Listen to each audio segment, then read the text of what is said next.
अस्सलाम वालेकुम नाजरीन, मैं हूं आपकी होस्ट बिस्मा आरिफ 12 न्यूज़ के साथ। आज मैं आपके साथ पाकिस्तान की एक ऐसी स्टोरी लेकर आई हूं जिसको सुनने के बाद आप हैरान और परेशान हो जाएंगे।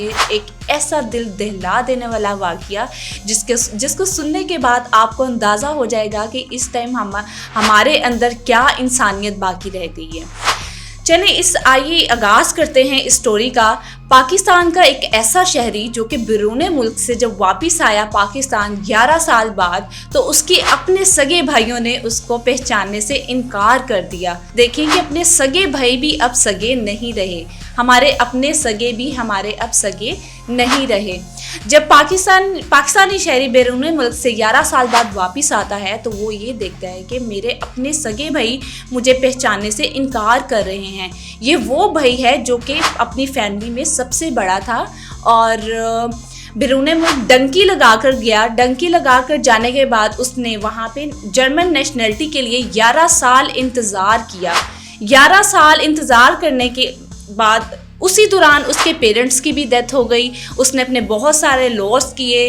अपने बहन भाइयों को सपोर्ट करने के लिए उसने बहुत सारी डिफ़िकल्टीज़ हार्डशिप को फेस किया, सड़कों पर सोया और काफ़ी हार्डशिप्स को उसने फेस किसके लिए? अपने बहन भाइयों के लिए, ताकि वो स्टैंड हो जाएं।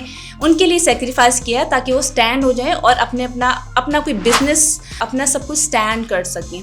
लेकिन 11 साल बाद जब उसको जर्मन नेशनलिटी मिल गई और उसने अब इरादा किया कि मैं पाकिस्तान अब लीगल तरीके से जा सकता हूँ, जब वो पाकिस्तान आया तो उसने क्या देखा कि एयरपोर्ट पर रिसीविंग के लिए सिर्फ और सिर्फ उसकी अपनी एक सगी बहन वहाँ पे खड़ी हुई है, नबडी एल्स। कोई रिश्तेदार नहीं, कोई भाई नहीं, कोई अजीज़ो अकारिब नहीं। तो उसका दिल एकदम से उसकी पैरों के नीचे से ज़मीन निकल जाती है कि ये क्या है, किधर हैं मेरे सगे भाई जिनको मैं सपोर्ट करता रहा, जिनके लिए मैंने इतना सेक्रीफाइस किया, लेकिन वो वहाँ पर मौजूद ही नहीं है। ये सब देखकर उसने अपनी बहन से बातचीत की कि चलो यहाँ पर तो एयरपोर्ट पर तो मौजूद नहीं है, चलो हम चलते हैं, हम अपने भाई की तरफ चलते हैं। वो अपनी बहन को लेकर भाइयों की तरफ जब जाता है तो वो ये देखता है कि वो एक उम्र रसीदा है, ठीक है। वो अपने बड़े भाई को, वो सब छोटे थे भाई, ठीक है, उन्होंने अपने बड़े भाई को पहचानने से इनकार कर दिया। और वो क्या कहते हैं कि कौन है आप, हम नहीं जानते आपको। जब उस बंदे ने ये अल्फाज सुने तो वो बेढंग सा हो गया। उसके पैरों के नीचे से ज़मीन निकल गई कि ये क्या कह दिया मेरे अपने सगे भाइयों ने, जिनको मैंने इतना सपोर्ट किया, जिनके लिए मैंने सेक्रीफाइस किया। मैं अपने अजीज़ों कारिब बहन भाइयों से मिलने के लिए आया हूँ, लेकिन वो ही नहीं पहचान पा रहे।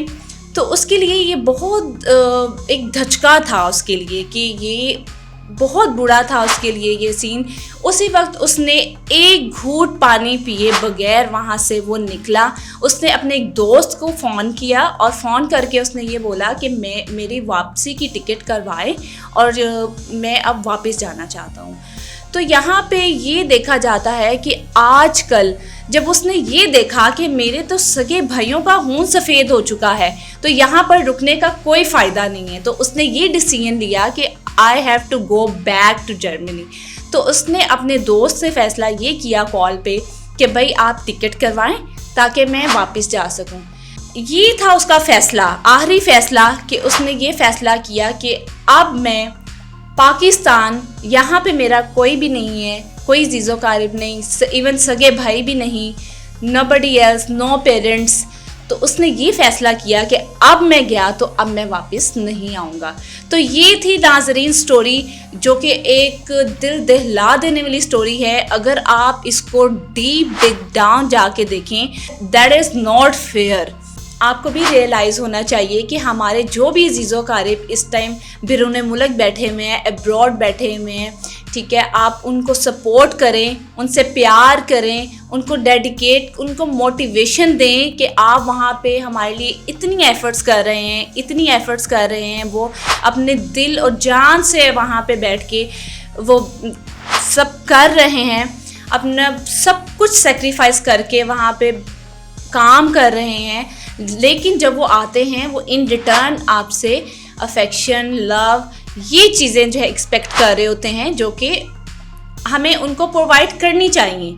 ठीक है, उनसे अच्छे तरीके से मिलना चाहिए कि इतने सालों बाद कि वो आपसे मिलने आते हैं तो आपको उनसे अच्छे तरीके से उनका इस्तकबाल करना चाहिए और उनको अच्छे तरीके से अलविदा भी करना चाहिए।